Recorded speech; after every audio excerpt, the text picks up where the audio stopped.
Thank you. Again, I'm Max Porterfield, President and CEO of Callinex Mines. We trade on the TSX Venture under the ticker CNX, and down the States under the ticker CLLXF. And we're a leading zinc junior in established Canadian mining jurisdictions, most notably the Bathurst district of New Brunswick and the Flin Flon mining district in northern Manitoba. So to understand Callinex of today and really how we are positioned presently, it's best to look back towards the history of the company. It dates back to 1927 when a guy named Jack Callinex IPO'd with a presence in the Flin Flon mining district of northern Manitoba. Since that time, it's had a number of discoveries made within its project portfolio. Most notably, in 1994, Hudbay discovered the 777 mine that's in production today and started paying off a very large royalty stream in 2004. And then with that being said, the company was split into two entities. Callinex Mines was split off and then Callinex was spun out of it in 2011. And then in 2014, when we had a management change and I came on as president and CEO of the company, we refocused back to exploring for high-grade polymetallic zinc, copper, gold, and silver-rich VMS deposits. And then in April last year, looking at the supply-demand fundamentals behind zinc, at sub-80-cent zinc, we acquired 3 zinc-rich deposits in Eastern Canada, 2 of them in the Bathurst district that we're currently advancing that we'll discuss, as well as 1 in the Buckens camp of Newfoundland. Quickly, in terms of corporate overview, we have a $33 million market cap, trade about 175,000 shares per day, so there is liquidity out there.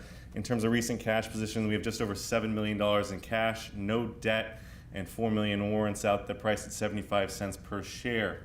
And again, fully diluted, looking around 88 million shares out. Our largest single shareholder is Resource Capital Funds, their private equity fund. And then the most recent financing that we did was last November when Rick Rule and the Sprott organization came in, and they roughly own about 15% of the current float. RCF is near 13%. In terms of our people, our technical team couldn't do the exploration programs without them. Our technical team is made up of a group of individuals that have a tremendous amount of success in exploring for these VMS deposits. Our chairman, Mike Maslowski, is a member of the Canadian Mining Hall of Fame. A number of discoveries under his belt, 12 VMS deposits in Flin Flon, the Greenstone Belt. Our chief geologist, Jim Piquel, won the Bill Dennis Award for the 777 discovery, and our chief geophysicist, Alan Vowles, won that same award for the Lawler Lake discovery, again in the Flin Flon Belt of northern Manitoba.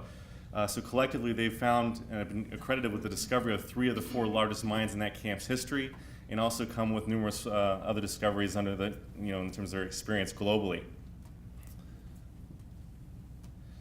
Again, in terms of our portfolio, when we made those acquisitions and diversified the portfolio outside of just Flin Flon, we wanted to stay focused on projects that we can move forward with our technical team and focus again on proximity to infrastructure, because the biggest hurdle for a lot of these projects to go into production and kind of leap forward is that infrastructure issue and the upfront capital costs. So again, we'll kind of discuss that, and it's one of the key strengths of our portfolio. The project that was just mentioned by Eric here is Nash Creek. We just finished up drilling, and we're going to be continuing drilling in the next several months here out in Bathurst. It's a 9 million tons in the indicated and 1.1 million tons in the inferred category, grading 3.6% zinc equivalent. It's got excellent infrastructure. It's got road access right along a provincial highway, rail, 25 kilometers from Glencore's Belledune smelter and Deepwater Port, as well as 100 kilometers by road to an existing processing facility that's operated by Trevally in their Caribou mine. That's a near-surface deposit. So again, we're going to be looking at this as an open pittable operation.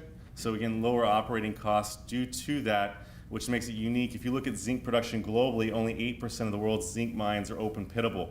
Most amount of production comes of underground mines, and a lot of the mines globally for zinc are also a byproduct to another existing primary mine, like a silver mine, for example. So again, we've just completed our first round of exploration results at Nash Creek, where we were able to extend the known mineralization 500 meters to the north and expanded the strike length by roughly 35%.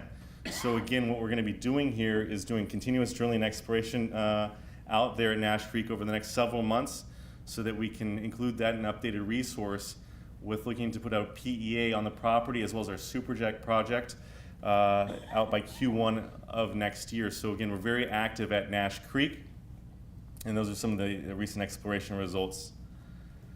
Superjack is 15 kilometers away, and this is also in the Bathurst camp. It's 15 kilometers away from the Brunswick number 12 mine, which is at one point one of the largest underground zinc mine in the world. And again, so you've got geologic pedigree. The project hasn't had any really modern day recent exploration. The last exploration that was done was limited in 2006 to the known resources.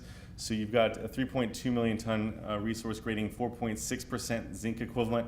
We're going to be looking at including this into the PEA, the largest of which is the A zone. In terms of the resources, is made of 3 zones, the A, B, and C. And we're going to look to include part of this A zone in the upcoming PEA as a satellite operation.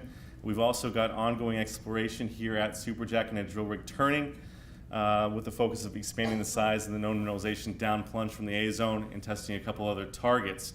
So there'll be a lot of results coming out from both Nash Creek and Superjack.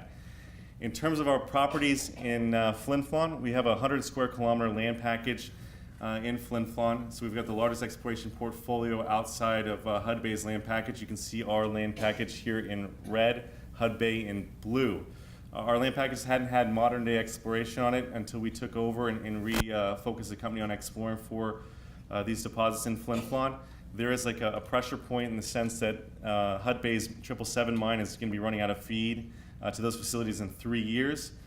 So we're actively exploring in Pine Bay, which has garnered a lot of attention from the market. And we've got a drill rig turning right now in Manitoba to follow up from that discovery, as well as we'll be testing the Big Island property. The Big Island property is a recent acquisition, something we wanted to get our hands on for a number of years. And again, it's a historic resource grading 30+% zinc equivalent near surface that hadn't had any follow-up since 1993. And the property was only discovered or explored for about 4 years after its initial discovery in 1988. So very limited exploration on a very high-grade deposit, and we're excited to commence exploration there for the very first time. In terms of Pine Bay and the Pine Bay area, the focus on that's always been really where the company's focus is exploration in Flin Flon, because it's got the largest felsic volcanic complex that's ever been mapped in the Flin Flon district at surface. That coupled with a very large alteration zone, which is there's a direct correlation typically between the size of your alteration zone and the size of your correlated deposit, has led companies like Platinum, which was the last operator in this area of our project portfolio, to have a 30 million ton exploration target. So we're going to continue to follow up at Pine Bay. Again, you can see here the high-grade discovery on our long section. It's something that we'll have to talk more about in person if you have any questions on that. But again, it was a very large discovery hole that we hit last November, opened up an entire exploration corridor that we have a drill rig following up on right now. And then again, Big Island is in very close proximity to Flin Flon, where we're, again, there's additional feed. So to sum things up and stay on time here, I think Callinex really encompasses all things that incorporate and encompass a successful exploration company. We've got a strong technical team that's been associated with numerous world-class VMS discoveries. We've got a tight capital structure with a strong treasury that allows us to have our exploration programs in the upcoming future fully funded, and some very supportive shareholders and resource capital funds and Sprott. And then again, we've got a project portfolio in some of the most prolific base metal camps in the world, right here in Canada in the Flin Flon district of Manitoba, where we actually have an active drilling campaign, and then in the Bathurst camp of New Brunswick, where we also have a drilling campaign underway, and then a lot of news flow with an upcoming PEA on both those properties by Q1 of next year. So if you have any questions, feel free to come up and talk to me and my colleague Jordan at our booth at any time, and thanks so much for hearing the story.